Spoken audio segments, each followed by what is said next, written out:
धरती पर ही है। ये सोचकर समाधि की ओर सब परिवार, सारे जनता जनार्दन निकल पड़े। वहां आकर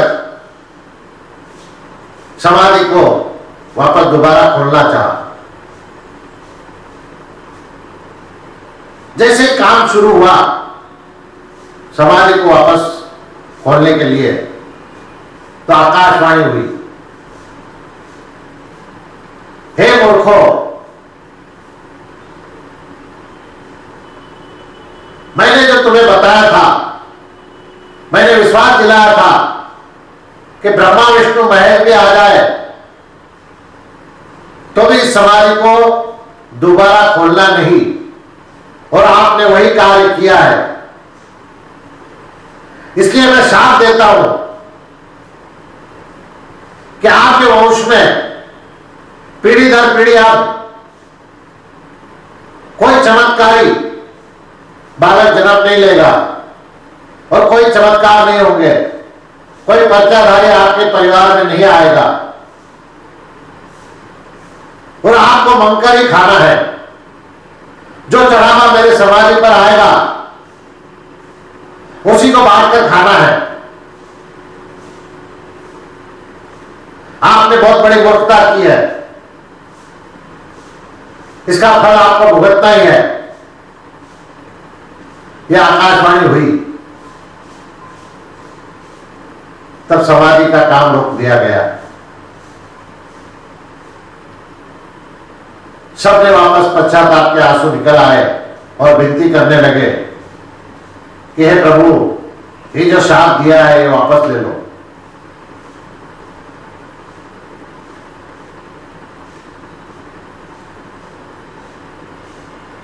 बहुत कुछ समझाने के बाद भी एक बार जो वाणी निकल जाती है वो दोबारा लौट कर नहीं आती, उसमें बदल नहीं हो सकता। तीर कमान से निकल चुका था, आकाशवाणी हो चुकी थी, अब रह गए थे तो सिर्फ पश्चाताप के आंसू। सारा परिवार, जनता रोने लगी।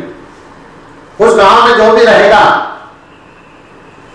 वो समाधान ही नहीं होगा, चाहे वो कितना ही धन कमा ले, चाहे कितना ही कुछ अच्छा हो जाए, तो भी जो मन का समाधान है, जो मन की शांति है, उस गांव के लोगों को नहीं मिलती। आज भी बाबा के जो वंशज है, जो चढ़ावा आता है, वो सब आपस में बांटा जाता है। और बाबा के चमत्कार, बाबा के कहे मुताबिक आकाशवाणी से कि तुम्हारे यहां तो वंश में कोई होगा नहीं, लेकिन जो दूर दूर से यहां आएंगे उनको पर्चा जरूर मिलेगा, चमत्कार जरूर देखने को मिलेगा, और उनके हर कार्य सफल होंगे। यह आकाशवाणी द्वारा कहा गया था। इसी कारण आज भी दूर दूर से लोग आते हैं। 36 कौम बाबा को मानती है। इसी कारण लोग पैदल चेन्नई से, आंध्रा से, कहां से पैदल, महाराष्ट्र, गुजरात, एमपी, छत्तीसगढ़, इतनी दूर दूर से बाबा की यात्रा में शामिल होते हैं। माघ और भादवे के मेले में लाखों लोग आते हैं, चढ़ावा चढ़ाते हैं, अपनी मनोकामना बाबा के चरणों में रखते हैं, और हर मनोकामना पूर्ण होती है। ये इंसान इतना मतलबी है, मैंने अभी बताया था कि झट से विश्वास रखना छोड़ देता है, झट से बदल जाता है। इसी प्रकार अगर बाबा के यहां जाते हैं, चमत्कार देखते हैं, उनका काम होता है, इसलिए दोबारा जाते हैं। अगर इनका काम नहीं बने तो एक बार भी नहीं जाएगा। इसलिए मतलबी है, स्वार्थी है। जब काम बनते हैं तो दौड़ दौड़ कर जाता है, और विश्वास जगमगाने लगता है तो अपने आप जाना बंद हो जाता है। तब बाबा जब बुलाते तभी पहुंच पाता है, नहीं तो नहीं पहुंच पाता। इस प्रकार बाबा ने अपना अवतार समाप्त किया और अपने धाम चले गए। बोलो अजमल घन अवतार की जय, बोलो रामसा पीर की जय। इस प्रकार बाबा ने चमत्कार दिखाए, सबको आशीर्वाद दिया, सबको भेला भेला रहने का मतलब एक साथ में रहने का उपदेश दिया।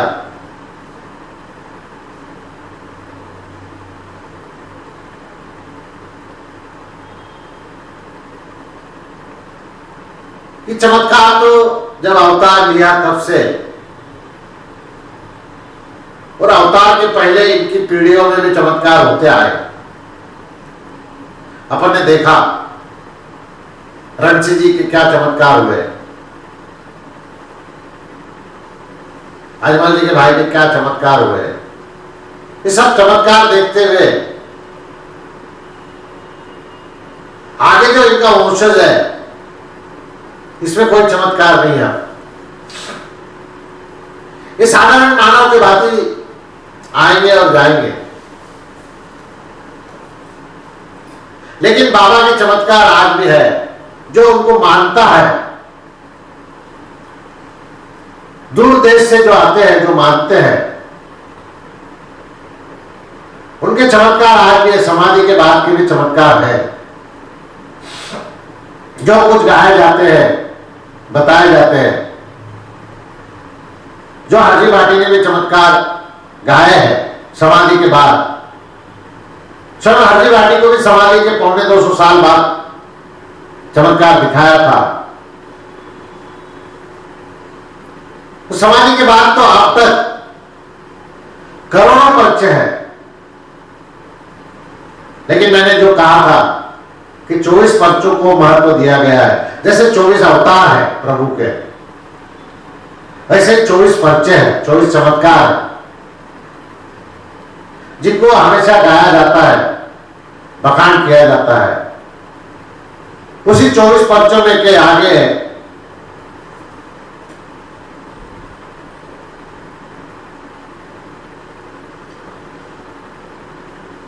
आबू के पास में, आबू जो पहाड़ है राजस्थान में, गुजरात और राजस्थान के बाउंड्री पर, आबू के पास मंडाव एक गांव है जो आबू और सिरोही के बीच में गिरता है। गांव वहां एक ठाकुर साहब रहते थे।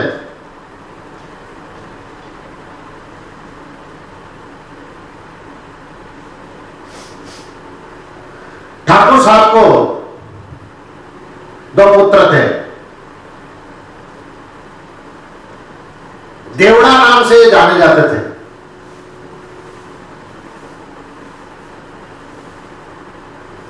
सखाजी देवड़ा,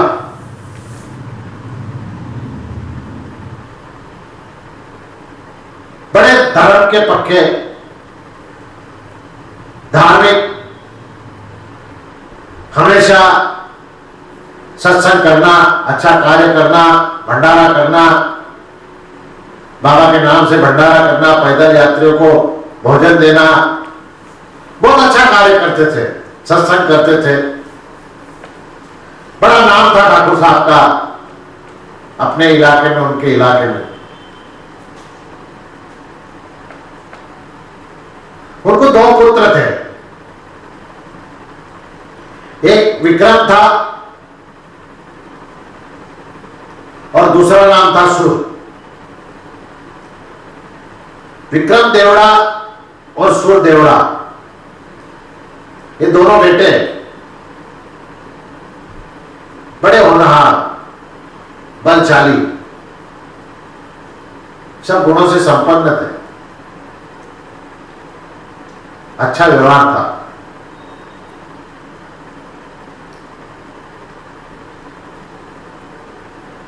कुछ समय बाद ठाकुर साहब स्वर्ग सिधार गए।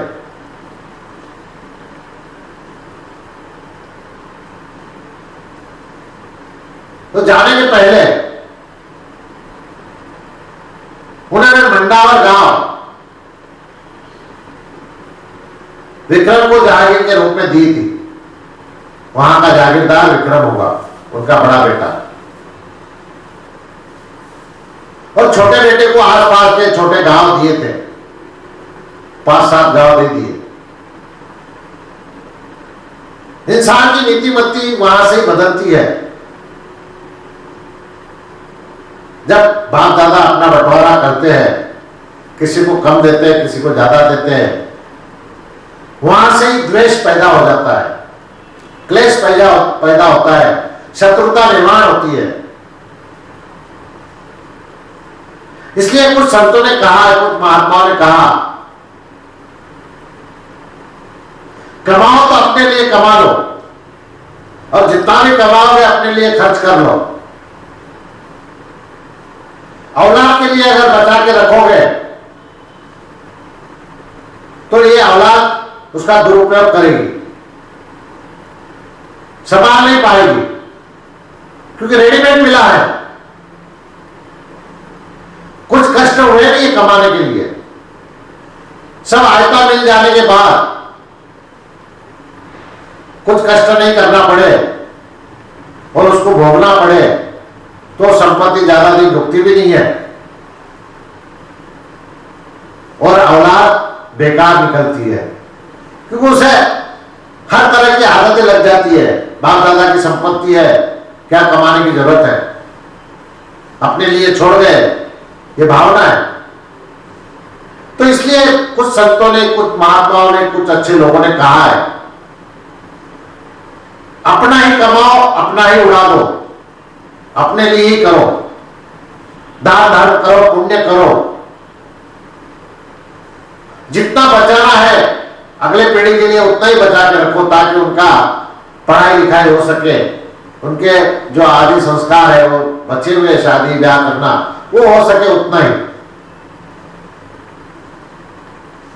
और बाकी जो कमाया हुआ है वो धर्म के काम से, पुण्य के काम से लगा दो, ताकि अपना अगला जीवन सुधर जाएगा। अगर बचा के रखोगे और औलाद के लिए रखोगे तो औलाद, बहुत सी कम ऐसी औलाद है जो बाप दादा की स्टेट को बड़े अच्छे से संभाल के रखती है। नहीं तो 90% लोग औलाद जो होती है वो सारे बाप दादा की स्टेट उड़ा देती है, कुकर्म करती है, गलत राह पर निकल जाती है। इसी प्रकार ठाकुर साहब ने तो बंटवारा कर दिया था, लेकिन छोटे को, सुर को यह बंटवारा मंजूर नहीं था। उसने अपने बड़े भाई से शत्रुता करना शुरू कर दी। उसको लगा कि बड़े भाई को अच्छा दिया गया है। बड़े भाई को एक ही गांव दिया था, छोटे को, सुर को 4-5 गांव की जागीर दी थी, तो भी समाधान नहीं।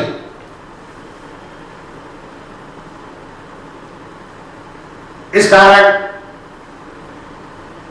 उसके विचार बदल गए, आचार बदल गए। बड़े भाई के प्रति क्रोध करना, द्वेष करना। इसी के कारण उसने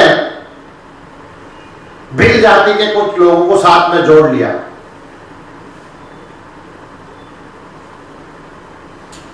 अब भील जाति के लोग जो है साथ में जुड़ जाने से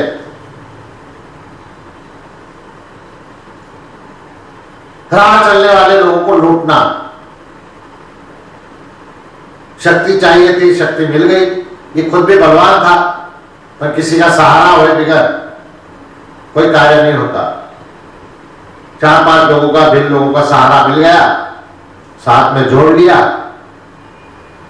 और लूटपाट मचाना शुरू कर दी। हर आगे को लूटता था और वक्त आने पर मार भी डालता था। ये खबर विक्रम राठौड़ को, विक्रम देवड़ा को पता थी। बहुत समझाने की कोशिश की तो भी समझ नहीं पाया भाई। फिर विक्रम ने एक योजना बनाई कि अपने भाई को कैद कर कर, बंदी बनाकर लाकर कैद में डाल देंगे। इस बात की खबर सूरदेवड़ा के जासूस जो थे उसने सूरदेवड़ा को कही कि आपके भाई आपको बंदी बनाना चाहते हैं। ये खबर लगते ही मांडवा गांव के पास में ही, आबू पहाड़ में ही एक जो गुफा थी, वहां जाकर बस गया है सूरदेवड़ा। किसी को मिला नहीं। बहुत सैनिकों को भेजा गया, चारों ओर दौड़ाए सैनिक, लेकिन कहीं पता नहीं चला। फिर कुछ दिनों के बाद उसने संदेशा भिजवाया भाई को कि तुम मुझे अगर पकड़ना चाहते हो और तुम मुझे पकड़ने की कोशिश करोगे तो अब देखो, मैं तुम्हारे ही गांव के पास में तुम्हारे ही गांव के लोगों को लूटूंगा और तुम मुझे पकड़ नहीं पाओगे। ये खबर जाने के बाद विक्रम को बड़ा दुख हुआ। अब करे तो क्या करे? ढूंढते तो मिलता नहीं है, पहाड़ी में कहां छुप जाता है पता नहीं। अब करे तो क्या करे? इस प्रकार लूटपाट होती रही, चलता रहा।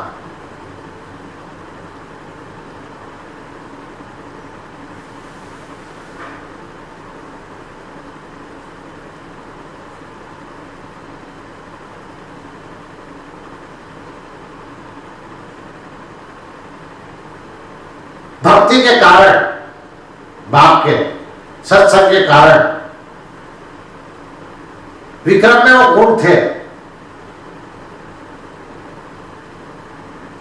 तो विक्रम ने अपने गांव हरजी भाटी को बुलाया था। हरजी भाटी वहां जमा जागरण करने आए, कुछ दिन तक रुके वहां। कई घरों में उन्होंने जमा जागरण किया और वापसी जाने लगे। इस बात की खबर सूरदेवड़ा को मिली। उसके जासूस ने उन्हें कहा कि हरजी भाटी अपने साथ बहुत सा धन लेकर वापस जाएंगे। इस बात की खबर लगते ही हरजी भाटी के लूटने का योजना बनाई गई। हरजी भाटी उस गांव से निकले। सूरदेवड़ा ने भी अपने साथियों के साथ उनके घेर लिया। अब हरजी भाटी तो ऐसे थे जो धन जहां से मिलता था वही भंडारा कर खत्म करते थे, साथ में ले जाते नहीं थे। उन्हें धन की क्या आवश्यकता? उनके साथ तो सबसे बड़ा धन था बाबा का नाम। साधु संत महात्माओं को धनों की क्या आवश्यकता है? जो भी धन मिलता था वो गरीब में बांट दिया जाता था, भंडारा किया जाता था। तो उनके साथ तो कुछ था नहीं, पर इनकी भावना थी कि हरजी भाटी के साथ बहुत सा धन है। जैसे चारों तरफ से घेरा गया, सूरदेवड़ा वहां आकर बोला कि जो भी माल है सब निकाल कर दे दो, कुछ भी अपने पास रखो मत। अगर रखने की कोशिश करोगे तो मार दिए जाओगे। हरजी भाटी के साथ संत मंडली थी। उन्होंने कहा सूरदेवड़ा से, अरे भाई हम तो संत मंडली है, हमारे पास कहां का धन, क्या धन, कौन सा धन, कैसा धन? हमारी झोलियां तो खाली है, ये घोड़ा है, ये वीणा है,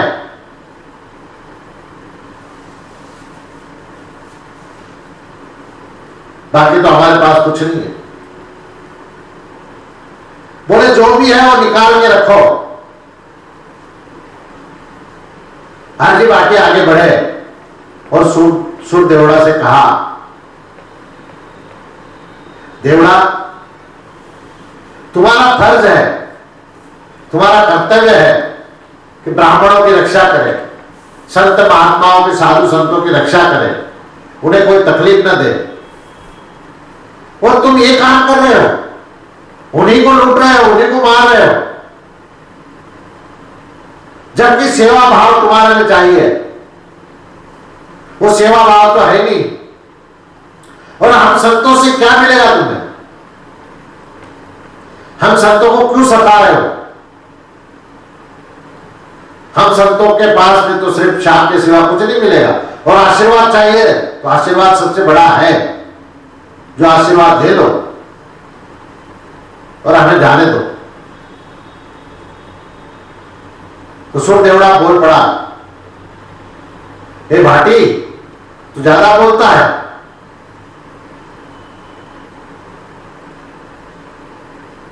अपना कवच अपने पास रख।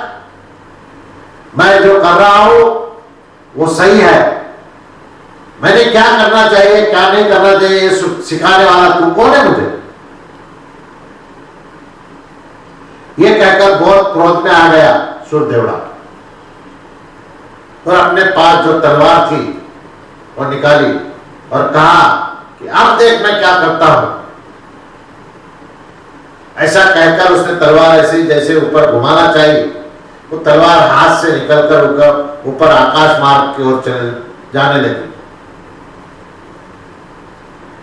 जो उसके संगी साथी थे वो सारा दृश्य देख रहे थे कि सुर देवड़ा के हाथ से तलवार ऊपर चली गई और नीचे तो आ ही नहीं रही, ऊपर ही जा रही है। ये सारा चमत्कार देखने के बाद वो जो भील समाज के जो थे लोग वो तो भाग खड़े हुए। वो एक मिनट के लिए भी नहीं रुके। उनको लगा कि ये संत महात्मा है, कल अपने को कुछ कम ज्यादा कर देंगे तो अपने लेने देने पड़ जाएंगे। वो भाग खड़े हुए। सुर देवड़ा वहां देखता रहा चमत्कार को कि तलवार कैसे चलेगी। तब सुर देवड़ा को हरजी भाटी ने कहा, देखा तेरे संगी साथी जो थे एक पल के अंदर बदल गए और चले गए, तू अकेला ही रह गया। तू अकेला आप क्या कर पाएगा? ये छोड़ दे सब, संतों की शरण में आ जा, बाबा की शरण में चले जा।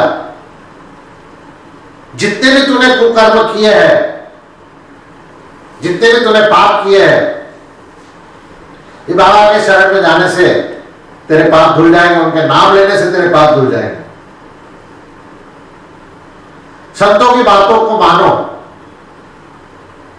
संतों ने कहा हुआ राह पर चलो, राह दिखाई उस पर चलो तो बहुत अच्छा हो सकता है।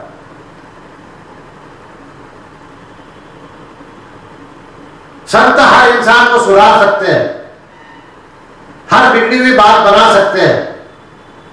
संतों में इतनी पावर है, प्रभु ने दी है।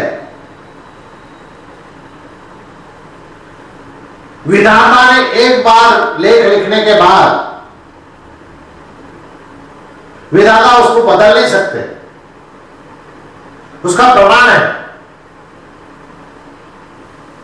स्वयं विधाता साथ में रहने के बाद भी वो बदल नहीं सकते, उसका प्रमाण है। अभिमान्यु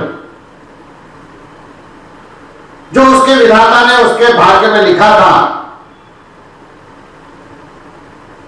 कि इन्हीं के परिवार के, इन्हीं के संग साथी, इन्हीं के गुरु, इन्हीं के गुरु का बेटा, ये सब मिलकर अभिमन्यु को मारेंगे और अभिमन्यु चक्रव्यूह में अटकेगा, फंस जाएगा और उसमें उसकी मौत होगी।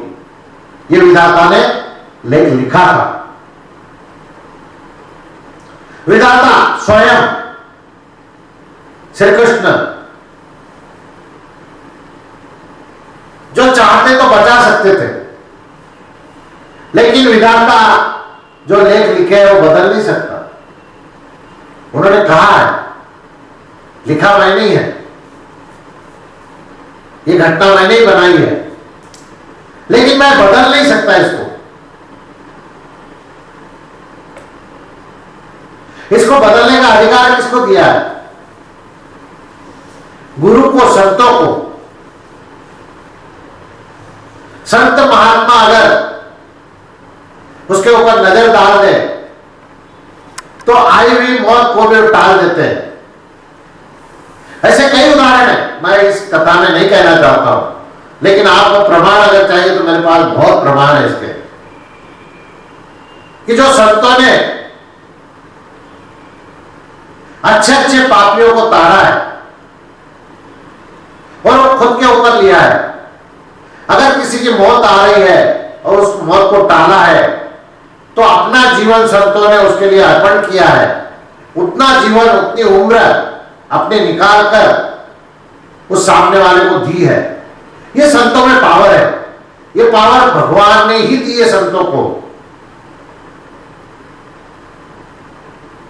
इसलिए विधाता भी लेख बदल नहीं सकता, लेकिन संत लिखे हुए लेख को बदल सकता है, होनी को अनहोनी कर सकता है। ये गुरु में पावर है, संतों में पावर है, साधु महात्मा में पावर है। ये पावर देने वाला वही है। बाबा ने ही हरजी बाटी को पावर दी है जो इसको सुधार सके। ये सब सुनने के बाद सूर्यदेवरा को लगा अपन इतने बलशाली, तो भी अपन चार लोगों का सहारा लेकर लोगों को, दुनिया को लूटते हैं, कुकर्म करते हैं। लेकिन ये बाबा हरजी भाटी अकेला ही कुछ भी न करते हुए सिर्फ बाबा का नाम लिया और तलवार रोक दी, तो कितनी पावर है। अद्भुत पावर है संतों में, मंत्रों में पावर है, चमत्कार है। क्यों ना मैं हरजी बाटी जो बता रहे हैं उसमें लग जाऊं, मैं उनकी शरण में चला जाता हूं। ऐसा उसके मन ने जवाब दिया और हरजी बाटी के चरणों में गिर पड़ा और माफी मांगने लगा और कहा कि आज से मैं भी तुम्हारी तरह काम करूंगा, बाबा का नामस्मरण करूंगा, बाबा का जम्मा जगाऊंगा। हर वो काम जो अच्छा है वो काम मैं करूंगा। यह कहकर हरजी बाटी के चरणों में गिरकर क्षमा याचना की। हरजी बाटी ने उसे माफ किया और कहा कि आज के बाद तुम्हारे कोई पाप तुम्हारे साथ नहीं रहेंगे, तुम निर्मल हो गए हो। जब तक निर्मल इंसान नहीं होता तब तक वो सत्संग कर नहीं सकता। मन में पाप है तो अच्छी राह पे नहीं चल सकता। जब तक ये मन जो है निर्मल नहीं होता तब तक इंसान, कोई भी इंसान ले लो, वो सही राह पे नहीं चलता। त्याग समर्पण की भावना जिसमें है वही संत है। बलिदान की भावना, कोई चीज की अपेक्षा नहीं, सिर्फ अच्छा कार्य करना, उससे क्या फल मिलेगा इसकी अपेक्षा नहीं है। वो अच्छा मिलो चाहे बुरा मिलो, लेकिन कार्य अच्छा करना है। उसका फल बुरा भी मिला तो भी कार्य छोड़ना नहीं। हो सकता है ये परीक्षा की घड़ी है, परीक्षा ले रहे हैं, अच्छा काम करने के बाद भी बुरा हो रहा है, तो इसका मतलब क्या है? उसकी मर्जी है, वो परीक्षा ले रहा है, लेने दो उसे परीक्षा। इस परीक्षा में अगर पास हो गए तो कार्य करते रहे तो जीवन में आगे कोई परीक्षा नहीं रहेगी। परीक्षा में नहीं बैठना है, फिर तो तुम्हें लोगों की परीक्षा लेना है। ये महान कार्य फिर तब जाकर आपको करना है। इस प्रकार सूर्य देवड़ा को सारा उपदेश देने के बाद हरजी भाटी अपने गांव की ओर चल पड़ते हैं। इस प्रकार हरजी भाटी ने पहले भी जो चमत्कार दिखाया वो भी आपको बताए, अभी जो बताया वो भी बताया आपको। इस प्रकार समाधि के बाद भी कई ऐसे चमत्कार हुए।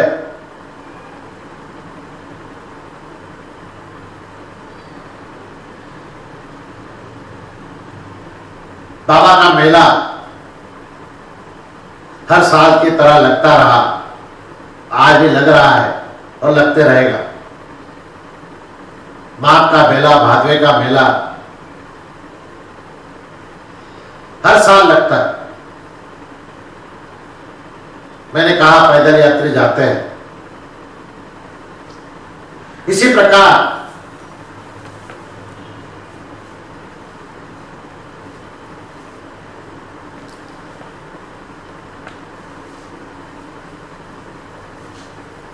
दूर दूर से गांव के लोग पैदल यात्री अपने भजन कीर्तन करते हुए, बाबा का नामस्मरण करते हुए, बाबा का जयकारा करते हुए, सफेद ध्वजा लहराते हुए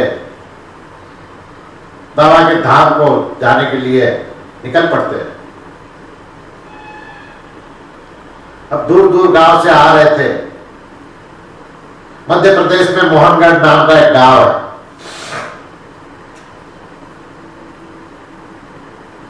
वहां पर दलाजी सेठ नाम के एक व्यापारी है।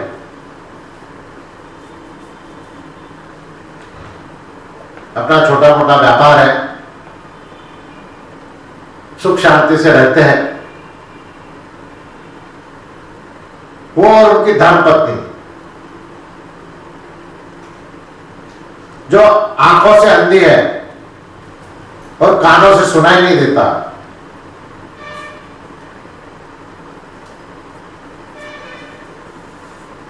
आज के जमाने में ऐसी लड़कियों के साथ, ऐसे स्त्री के साथ कोई शादी नहीं रचाएगा। लेकिन उस जमाने में जैसी भी होती थी,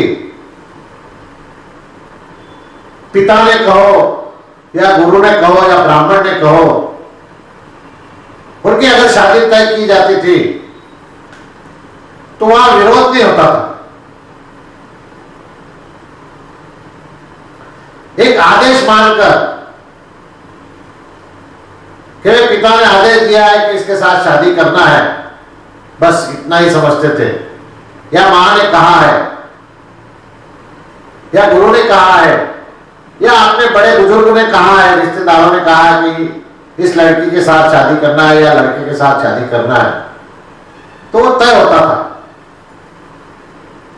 आज के जमाने में तो ना बाप की चलती है, ना गुरु की चलती है, ना अड़ोस पड़ोस वाले की चलती है, ना रिश्तेदारों की चलती है। चलती है तो सिर्फ लड़का और लड़की की। लड़की ने अगर कह दिया कि मुझे ये नहीं चाहिए, इसके साथ मेरे को शादी नहीं करना है, तो वहां मां बाप की हार होती है, कुछ नहीं कर सकते। लड़का अगर मना कर दे तो भी कुछ नहीं कर सकते। उस जमाने में ये हालात नहीं थे। दलाजी सेठ की औरत आंखों से अंधी, कानों से सुनाई नहीं देता था, ऐसी औरत के साथ में भी संसार करते थे। लेकिन उन्हें कोई पुत्र या पुत्री, कोई रत्न नहीं था। बड़े दुखी थे। व्यापार तो अच्छा था, काम धाम अच्छा था, गांव में नाम भी था। दोनों होने की वजह से खर्चा भी बहुत कम था, आमदनी बहुत थी। तो अपने ये लोग अपने गांव के में से जा रहे थे बाबा का कीर्तन करते हुए यात्री। भजन करते हुए, बाबा का नाम लेते हुए ध्वजा लहरा रहे थे, सफेद ध्वजा। सेठ जी को लगा कि कौन जा रहे, कहां जा रहे, क्यों जा रहे, कहां की यात्रा है, ये पूछने हेतु अपने दुकान से, अपने घर से बाहर आकर वो पैदल यात्रियों को पूछने लगे, भाई लोग आप कहां जा रहे हो, ये किसका जयकारा करते हो, ये कौन सा देवता है, कहां रहता है, क्या देता है, क्या मिलता है, सारे सवाल किए। तब यात्रिकरों ने बताया कि हम रोणेचा जा रहे हैं, बाबा रामदेव की वहां समाधि है, जो द्वारकाधीश का अवतार है। हर माघ मेले में और हर भादवे में 10 दिन का मेला लगता है। उस मेले में हजारों यात्रिकर आते हैं और अपनी मनोकामना रखते हैं, बाबा मनोकामना पूरी करते हैं। तुम यहां से बैठे बैठे भी अगर अपनी मनोकामना बाबा के चरणों में रख दो तो आपकी मनोकामना हम वहां पहुंचा देंगे, आपकी मनोकामना पूरी हो जाएगी। बोले क्या फल दे सकता है? बोले सब कुछ। व्यापार में वृद्धि कर सकता है, भाई बंधों में झगड़ा हो तो मिटा सकता है, कोई रोग राई हो शरीर की तो मिटा सकता है, औलाद नहीं हो तो औलाद दे सकता है, ये सब कुछ कर सकता है। ये बात सुनकर बड़ा अच्छा लगा और दादाजी ने कहा कि मुझे औलाद नहीं है, तो क्या है तुम्हारा देवता मुझे औलाद देगा? बोले अवश्य देगा, विश्वास रखो, भरोसा रखो। ठीक है बोले। तो एक यात्रिकरों ने सफेद ध्वजा में से चिंदी फाड़ी और वो चिंदी दर्जी के हाथ में बांधकर बोला, ये ताती जो बांधी है मैंने, इसमें विश्वास रखो और आपकी जो मनोकामना है कि पुत्र रत्न होना चाहिए तो आपको पुत्र होगा।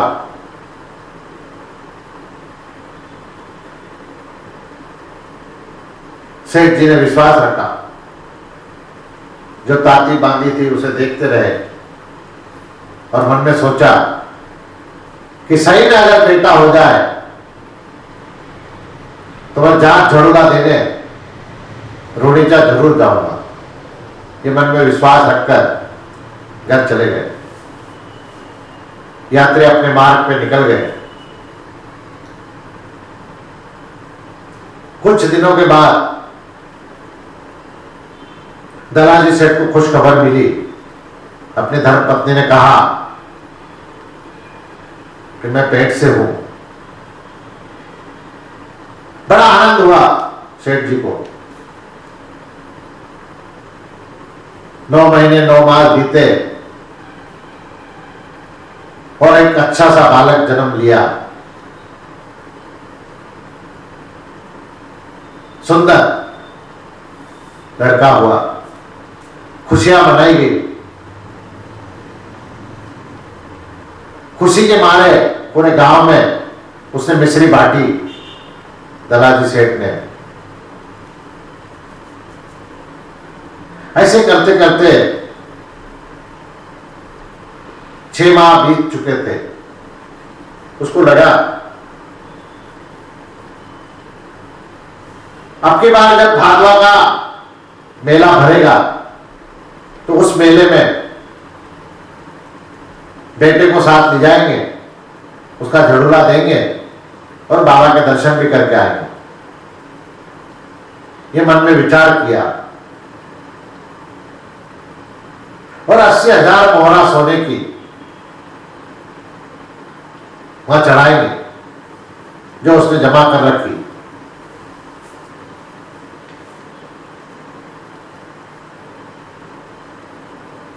इस बात की खबर गांव में फैली कि भादवे के मेले में दलाजी अपनी धर्मपत्नी और अपने बेटे के साथ रामदेवरा जाने वाले हैं, रोनीचा जाने वाले हैं। ये खबर जैसे गांव में फैली, उसी गांव में एक कर्मा नाम का डाकू रहता था, जो सारे लोगों को लूटता था, राह चलने वाले को लूटता था, मारता था, कुकर्म करने की आदत। उसको जैसे ये खबर लगी तो उसको तो लगा कि अपन तो निहार हो जाएंगे। फिर सेठ जी ने खबर फैला दी थी कि 80,000 मोहरा सोने की मैं चढ़ाने वाला हूं। जब 80,000 मोहरा साथ में है, सेठानी के ऊपर गहने बहुत होंगे, सेठ के ऊपर गहने होंगे,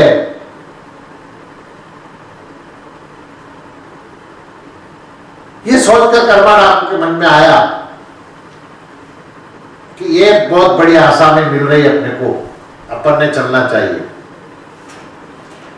जैसे ही सेठ जी यात्रा के लिए निकलते हैं, कर्मा डाकू सामने आकर खड़ा हो जाता है और सेठ जी से कहता है कि मैं भी आपके साथ चलूंगा। हर साल मैं भी रामदेवरा जाता हूं, रोनीचा जाता हूं, मैं भी बाबा का भगत हूं। सेठ जी को पता था ये डाकू है, लुटेरा है, कोई अच्छे काम करता नहीं। सेठ जी ने मना कर दिया, तुम हमारे साथ नहीं चलोगे। कर्मा ने कहा मैं तो चलूंगा ही, मैं भी भगत हूं, हर साल जाता हूं, तुम्हें भी साथ हो जाएगा, मुझे भी साथ हो जाएगा, और मुझे दूसरा रास्ता पता है, नजदीक से जो रास्ता जाता है उस रास्ते से आपको ले जाऊंगा ताकि अपन जल्दी पहुंच जाएंगे, नहीं तो मेला खत्म हो जाएगा। सेठ जी ने मना किया, तेरे पे भरोसा नहीं है, तू अभी भी वही काम करता है।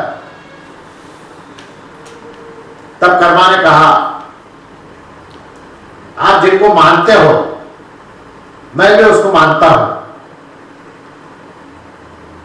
आपको उसके ऊपर विश्वास है, मुझे भी विश्वास है,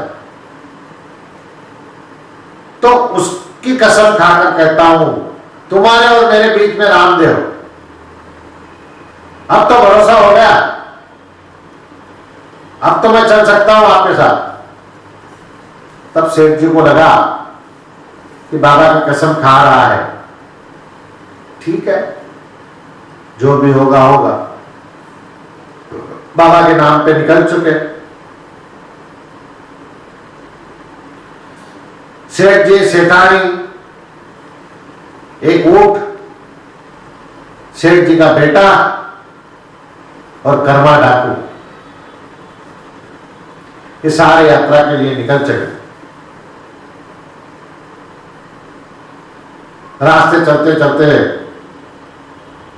शाम का वक्त हो रहा था, तो उसने ऊँटनी का मुंह मोड़ लिया और दूसरे रास्ते से जाने लगा। तब सेठ जी ने कहा कि कहां ले जा रहे हो, कौन से रास्ते से ले जा रहे हो, तुम हमें रास्ता भटका दोगे, ये जंगल का रास्ता है, इस रास्ते से जाओगे तो क्या मिलेगा, जो रास्ता जा रहा है उससे चलो। तो कर्मा ने कहा मैं हर साल जाता हूं, मुझे रास्ते का पता है, आप सिर्फ मेरे साथ साथ चलो, ये पहाड़ी की दूसरी ओर तो रामदेवरा है, कहीं दूर जाना नहीं है, सुबह उठते के साथ अपन रामदेवरा पहुंच जाएंगे, भरोसा रखो तुम्हारे और मेरे बीच में रामदेव है। दोबारा जब उसने कहा, सेठ जी ने कहा ठीक है। ऊँटनी को उधर मोड़ लिया, सेठ भी उसके पीछे हो लिए। अंधेरा बहुत छाने लगा, घना जंगल, कुछ दिखाई नहीं देता था, तो वहीं तंबू लगाकर सेठ ने कहा कि रात में यहीं विश्राम करते हैं, सुबह निकलेंगे। कर्मा को तो वही चाहिए था, उसने तंबू लगाया ऊँटनी को नीचे बैठाकर सबको नीचे उतार दिया, तंबू लगाकर रात में विश्राम करने लगे। आधी रात के बाद कर्मा के मन में आया कि जिस काम से अपन आए हैं वो काम करना चाहिए। उसने सेठ जी को उठाया, जगाया और कहा कि चलो अब चलते हैं। सेठ जी ने ऊपर देखा चांद सितारों की तरफ, ये कह रहा है कि सुबह होने वाली है, चलना है, तो अभी तो रात के 1:30-2 बज रहे हैं।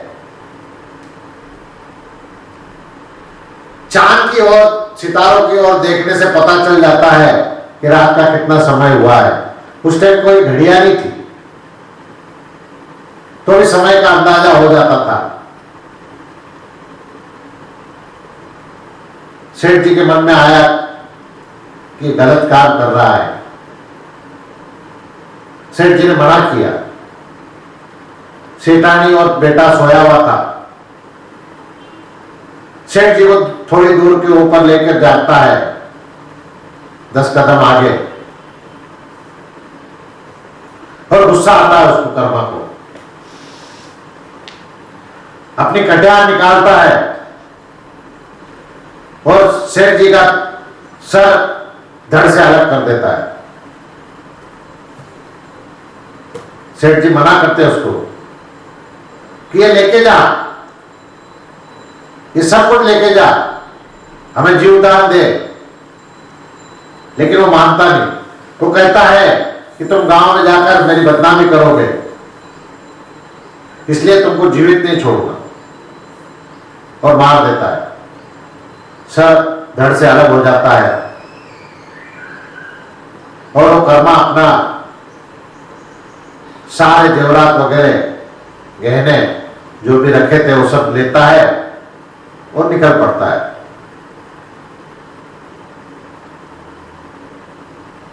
सुबह सुबह लगभग 5 बजे का समय, सेठानी उठती है और पुकारती है, तो कोई आवाज नहीं आती। कर्मा को भी पुकारती है तो भी कोई आवाज नहीं। सेठ जी को पुकारती है, वो खुद तो बहरी है, आंखों से दिखाई नहीं देता। धीरे धीरे चलते चलते हाथ के सहारे से जाकर देखा, सेठ जी का शरीर उसको लगा। इतने साल पति के साथ में रही तो जानती तो थी, हाथ लगाने से पता चलता था। जैसे ही उसने शरीर को टटोलते हुए सर की ओर हाथ लेके गई, तो शरीर के ऊपर, धड़ के ऊपर तो सिर नहीं था। फिर आगे हाथ फैलाकर देखती है तो सिर एक ओर पड़ा है और धड़ एक ओर पड़ा है। यह दिखाई तो नहीं देता, सुनाई नहीं देता, समझ गई। और समझने के बाद चिल्लाने लगी, जोर जोर से आवाज देने लगी और बाबा को पुकारने लगी। बाबा को हिला दे रही थी, करुणा भरी पुकार थी, मन की पुकार थी। कहा कि तेरे खातिर हम जा रहे थे, तेरे लिए ही जा रहे थे, तूने ये औलाद दी, तूने सब कुछ किया, और ये क्या कर दिया? बेटा देकर पति को छीन लिया। ये कौन सा व्यवहार किया तूने? ऐसा ही करना था तो कोई जरूरी नहीं था। मेरा पति मेरे साथ रहता जीवन भर तो मेरे लिए बहुत कुछ था। औलाद देकर भरतार को ले लिया, ये कौन सा न्याय है? बहुत बुरा भला कहने लगी, अच्छा भी कहने लगी, बाबा के गुणगान भी गाने लगी। को यह पुकार सुनाई दी। रामदेवरा में मेला भरा पड़ा था, लाखों आ रहे थे, लाखों जा रहे थे। बाबा ने आवाज सुनी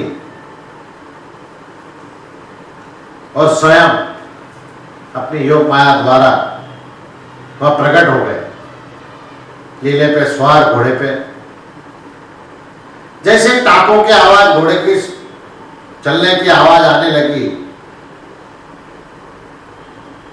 तो इसके कान के पर्दे खुलते गए। जैसे जैसे नजदीक कोई घोड़ा आ रहा है ऐसा सुनाई देने लगा इसे। सेठानी ने सुना कि कोई तो भी आ रहा है, अरे ये तो घोड़े की आवाज है। उसने कहा कौन है?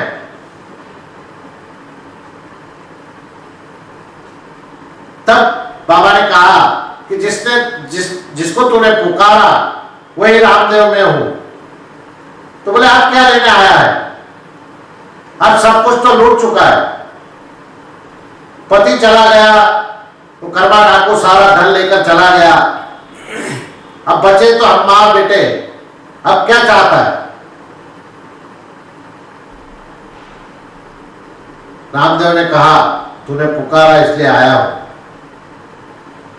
तू एक काम कर, ये रुमाल ले, तेरा पति का सर धड़ से जोड़ दे, मैं तब तक वो कर्मा डाकू देख कर आता हूं।